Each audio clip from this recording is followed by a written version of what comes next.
Airlines have canceled hundreds of flights this Christmas Eve, causing stress for travelers across the country.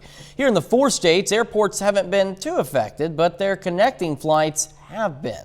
KOAM's Bronte Sorotsky spoke with travelers at the Joplin Regional Airport about their experience.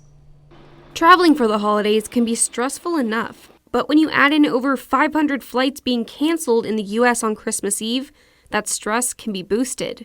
Luckily, for those flying to the Joplin Regional Airport on Christmas Eve, they didn't have too much to worry about. Yesterday night, we were kind of going over the news if our flights are being canceled, but yeah, so no new news, so we're good. Melissa Adaramos flew from Chicago into Joplin on Friday to find she was not one of the hundreds having their flight canceled or delayed for the holiday season. Well, for United, I think they're canceling 200 flights, so we were worried about it, but come in morning and there's no news or updates about our flight's cancellation, then we're all set.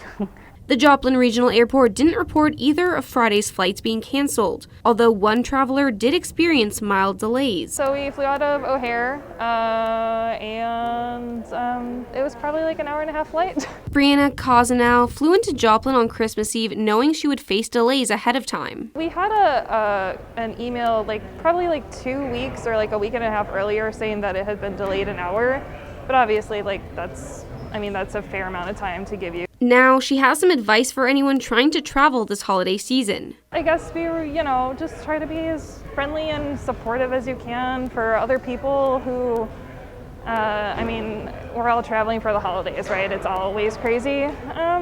But like I said, people on our flight were super respectful and we're totally fine. Happy holidays, Merry Christmas. In Joplin, Bronte Sorotsky, KOAM News. Globally, airlines have canceled over 2,000 flights tonight.